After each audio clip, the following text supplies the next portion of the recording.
सिंदेवाही तालुक्यात वाघाच्या हल्ल्यात एका शेतकरी महिलेचा दुर्दैवी मृत्यू झाला आहे। काल सिंदेवाही तालुक्यातील गुंजेवाही गावात ही काळजाचा ठोका चुकवणारी घटना घडली। छाया अरुण राऊत वय 49 या शेतकरी महिला सकाळी आपल्या शेतात धान आणि तुरीची पाहणी करण्यासाठी गेल्या होत्या। मात्र सायंकाळ झाली तरी त्या घरी परतल्या नाहीत। यामुळे कुटुंब आणि ग्रामस्थांनी तातडीने त्यांचा शोध सुरू केला। रात्र झाली तरी शोध थांबला नाही। सायंकाळी 7:30च्या सुमारास शेताला लागून असलेल्या एका नाल्याजवळ छाया राऊत यांचा मृतदेह अत्यंत विदारक अवस्थेत आढळला। मृतदेहाचे अवयव तुटलेले, हात शरीरापासून वेगळे आणि मान मोडलेली पाहून हा वाघाचा हल्ला असल्याचे स्पष्ट झाले। या घटनेची माहिती मिळताच वनविभाग आणि सिंदेवाही पोलिसांनी तातडीने घटनास्थळी धाव घेतली। मृतदेह तत्काळ रुग्णालयात नेण्यात आला। आज पोस्टमॉर्टम करण्यात आले आहे। या दुर्दैवी घटनेमुळे संपूर्ण परिसरात भीतीचे वातावरण पसरले आहे।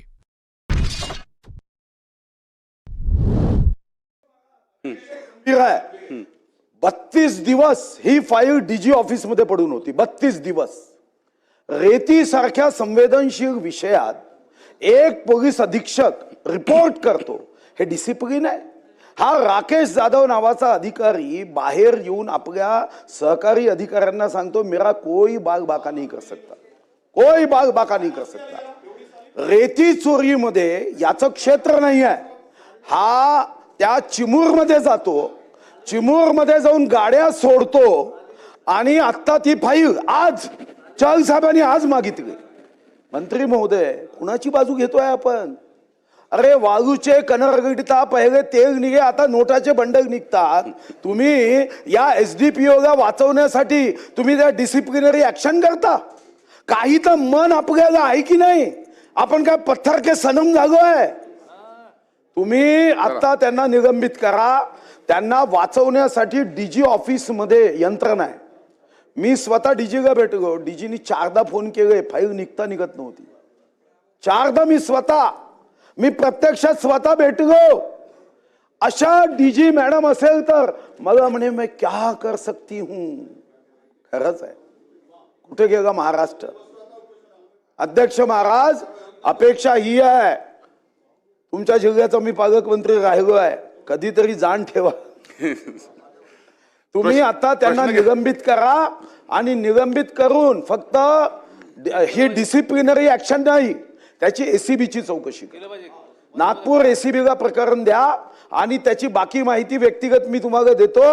तुम्ही एसीबीची चौकशी आणि त्याचं निलंबन, खरे जर तुम्ही भ्रष्टाचार विरोधी काम करणारे गृहराज्यमंत्री असाल, खरे असाल, खोटे असाल तर मग उत्तर बदलून द्या, पण खरे असाल तर आता निलंबित करा। कोणाच्या दबावावर येऊ नका। मी स्वतः 4दा गेलो आहे डीजी ऑफिस मध्ये, काही लाज राहिली नाही प्रशासनाला। मंत्री महोदय एका बाजूला सुशिक्षित बेरोजगारांना रोजगार देण्याचा सरकारचा प्रयत्न सुरू असताना दुसरीकडे ग्रामपंचायत स्तरावर मात्र भरती प्रक्रियेत गैरव्यवहार होत असल्याचा गंभीर आरोप होत आहे। पोंभुर्णा तालुक्यातील ग्रामपंचायत चकठाणा अंतर्गत शिपाई आणि पाणी पुरवठा सेवक या 2 पदांसाठी डिसेंबर 10 रोजी लेखी परीक्षा घेण्यात आली होती। मात्र या परीक्षेत मोठा गैरव्यवहार झाल्याचा आरोप परीक्षार्थींनी केला आहे।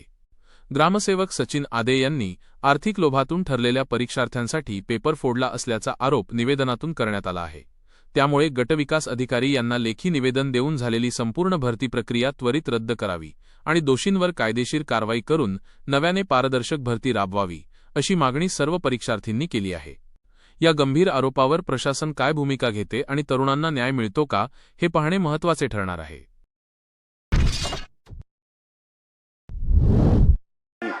या भ्रष्ट अधिकाऱ्यांनी, अध्यक्ष महोदय, या चोर अधिकाऱ्यांनी डोनाळकर नावाचा माणूस आहे, त्याचा हायवा पकडला। हायवा पकडून तो चिमूरच्या पोलीस स्टेशन मध्ये उभा केला। 10 दिवस, ऐका, 10 दिवस हायवा पकडला। चिमूरच्या पोलीस स्टेशन मध्ये तो हायवा उभा होता। 10 दिवस कारवाई केली नाही।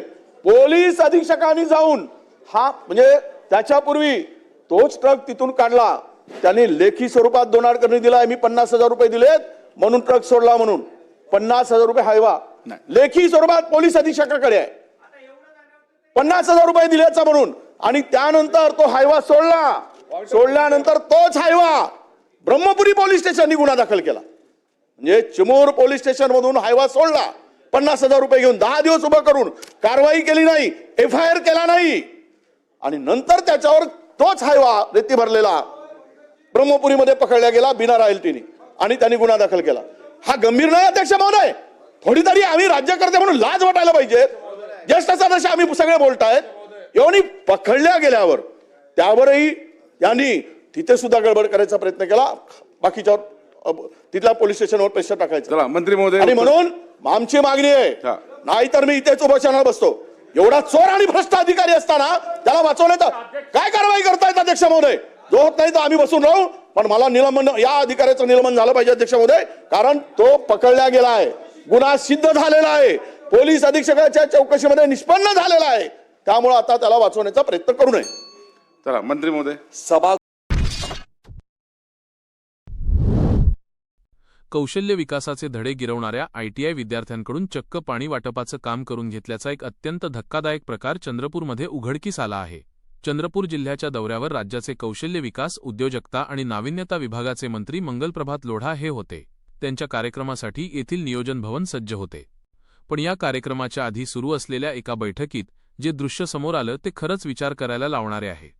ज्या विद्यार्थ्यांच्या हातात कौशल्य शिकण्याची साधने असायला हवीत तेच विद्यार्थी अधिकाऱ्यांना पाणी वाटण्याचे काम करत होते. ITIमध्ये टेक्निकल स्किल्स शिकण्यासाठी येणारे हे विद्यार्थी चक्क पाणी वाटपाचे कौशल्य शिकत आहेत का, असा संतप्त सवाल या घटनेमुळे आता उपस्थित केला जात आहे. विशेष म्हणजे मंत्री महोदय ज्या विभागाचे प्रमुख आहेत त्याच विभागाशी संबंधित विद्यार्थ्यांचा असा गैरवापर कशासाठी, याचा जाब आता आयोजकांना द्यावा लागणार आहे.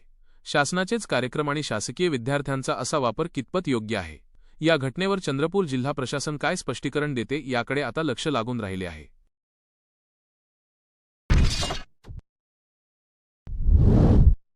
हा बोला बोला बोला. नाही, मी मंत्री महोदयांना एक गोष्ट, मंत्री महोदयांना गंभीरपणे एक गोष्ट लक्षात आणून देतो. एक मिनिट बोलत आहे ना ते, बोलत आहे. मंत्री महोदयांच्या एक गोष्ट, अध्यक्ष महाराज माईक सुरू करा. वडेट्टीवार साहेब, मी मंत्री महोदयांच्या एक गोष्ट लक्षात आणून देतो. मी स्वतः जबाबदारीने सांगितलं की त्यांची फाईल दाबण्यात आली. आज जेव्हा लक्षवेधी आली तेव्हा ती फाईल चहल साहेबांकडे आज आली. आता तुम्ही सांगताय निलंबन न करता आम्ही चौकशी करू, तर तुमच्या माहिती करता सांगतो की तो ज्या पद्धतीने तिथं डायलॉग देतोय सलीम जावेदचे की मेरा कोई कुछ बिघाड नहीं सकता, आपण निलंबन कशासाठी करतोय की चौकशीमध्ये त्यांनी हस्तक्षेप करू नये, एवढाच मुद्दा आहे. निलंबन म्हणजे शिक्षा नाही, एवढी जी काही सामान्य ज्ञान आहे, जनरल नॉलेज आहे, ते आमच्या इकडे आहे. म्हणजे कोण बनेगा करोडपतीमध्ये प्रश्न विचारला तर आम्ही सांगतो निलंबन ही शिक्षा नाही आहे म्हणून.